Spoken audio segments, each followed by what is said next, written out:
Friends, welcome to Manasa recipes. Today recipe వచ్చేసి వినాయక చవితికి పొడి బియ్యం పిండితో చాలా తక్కువ టైంలో అయిపోయే ప్రసాదం రెసిపీస్ని మనం చాలా ఈజీగా ఎలా ప్రిపేర్ చేయాలో చూద్దాం. మరి మీకు కూడా ఇవి ఇలా పర్ఫెక్ట్గా రావాలంటే వీడియోని స్కిప్ చేయకుండా చివరి వరకు చూడండి. అలాగే ఫస్ట్ టైం కనుక మీరు మానస రెసిపీస్ ఛానల్ని చూస్తున్నట్లయితే సబ్స్క్రైబ్ చేసుకోండి. మరి ఇప్పుడు లేట్ చేయకుండా చాలా ఈజీగా ఈ ప్రసాదం రెసిపీస్ని ఎలా ప్రిపేర్ చేయాలో చూద్దాం.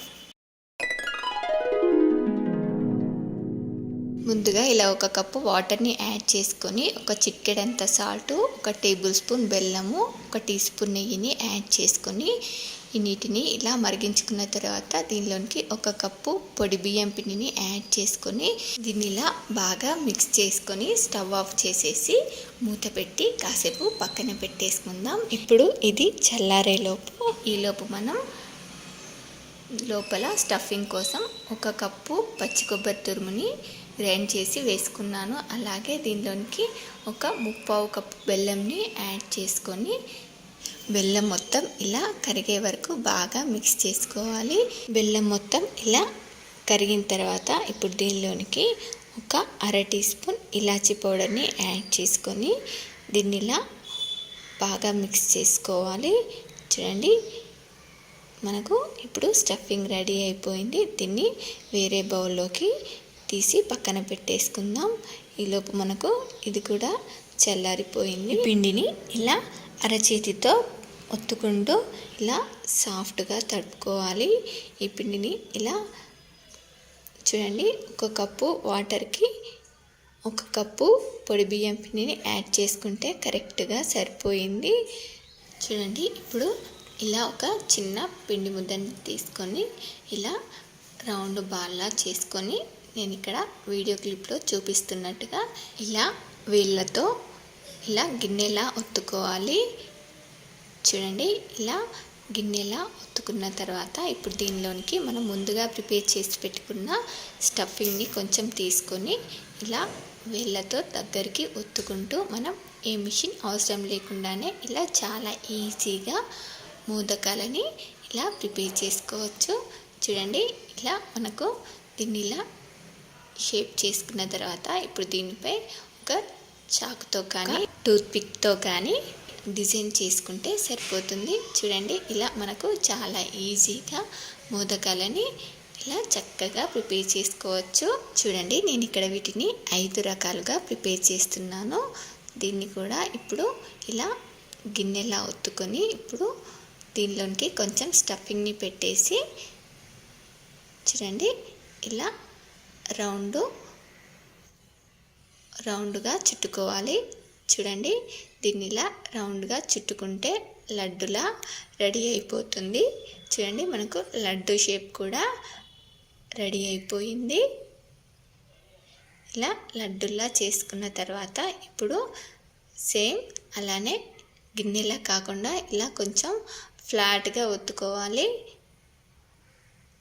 చూడండి, దీన్ని ఇలా ఫ్లాట్గా ఒత్తుకున్న తర్వాత దీనిలోని కూడా కొంచెం స్టఫింగ్ని తీసుకొని ఇలా పొడవుగా తీసుకోవాలి.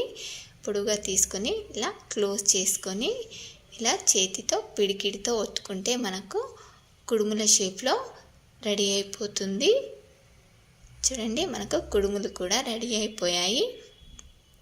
ఇప్పుడు కజ్జికాయ షేప్లో చేసుకుందాం. చూడండి, దీన్ని ఇలా ఫ్లాట్గా ఒత్తుకొని దీన్ని కూడా పొడవుగా పెట్టి ఇలా సైడ్స్ క్లోజ్ చేస్తే మధ్యలోకి ఫోల్డ్ చేసి సైడ్స్ని క్లోజ్ చేస్తే సరిపోతుంది. చూడండి, ఇలా మనకు కజ్జికాయ షేప్లో కూడా రెడీ అయిపోయింది. ఇప్పుడు అప్పలా చేసుకుందాము. చూడండి, దీన్ని ఇలా గిన్నెలా ఒత్తుకొని ఇప్పుడు దీనిలోనికి మధ్యలోనికి దీన్ని పెట్టేసి రౌండ్గా లడ్డు షేప్లో చేసుకొని ఇలా ఫ్లాట్గా ఒత్తుకుంటే సరిపోతుంది.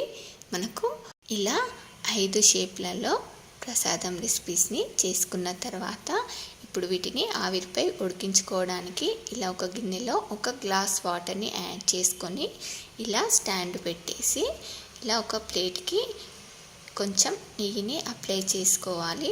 మనకు ఇవి ఆవిరిపై ఉడికించుకున్న తర్వాత ప్లేట్కి అంటుకోకుండా ఉంటాయి. చూడండి, మీరు ఇలా కాకుండా ఇడ్లీ పాత్రల్లో అయినా కూడా ఇలా కొంచెం నెయ్యి రాసుకొని ఆవిరిపై ఉడికించుకోవచ్చు. చూడండి, ఇలా ప్లేట్లోనికి అన్నింటినీ అరేంజ్ చేసుకోవాలి. మనం ఇలా అన్నింటినీ అరేంజ్ చేసుకునే లోపు మనకు ఈ వాటర్ కూడా వేడైపోయాయి. చూడండి, ఇప్పుడు ఈ ప్లేట్ని ఇలా స్లోగా చేతిని కాల్చుకోకుండా జాగ్రత్తగా పెట్టుకోవాలి. ఇప్పుడు మూత పెట్టి ఒక 10 మినిట్స్ కుక్ చేసుకుంటే సరిపోతుంది. 10 మినిట్స్ తర్వాత వెంటనే ఓపెన్ చేయకుండా మనం ఒక 2 మినిట్స్ అయిన తర్వాత వీటిని ఇలా ఒక ప్లేట్లోనికి తీసుకొని మనం దేవుడికి నైవేద్యంగా పెట్టవచ్చు. చూడండి, ఇలా చాలా ఈజీగా వినాయకుడికి ఇష్టమైన ఈ ప్రసాదాలని చాలా ఈజీగా ప్రిపేర్ చేసుకోవచ్చు. మరి మీకు కూడా నచ్చాయా? అయితే మీరు కూడా ఈసారి వినాయక చవితికి ఇలా తప్పకుండా ట్రై చేసి ఎలా వచ్చాయో కామెంట్ బాక్స్లో నాతో షేర్ చేసుకోండి. అలాగే మీకు ఈ రెసిపీ కనుక నచ్చినట్లయితే మా ఛానల్ని లైక్ చేయండి, షేర్ చేయండి. మరిన్ని టేస్టీ అండ్ హెల్దీ రెసిపీస్ కోసం మానస రెసిపీస్ ఛానల్ని సబ్స్క్రైబ్ చేసి దాని పక్కనే ఉన్న బెల్ సింబల్ని క్లిక్ చేయండి. Thank you for watching my video.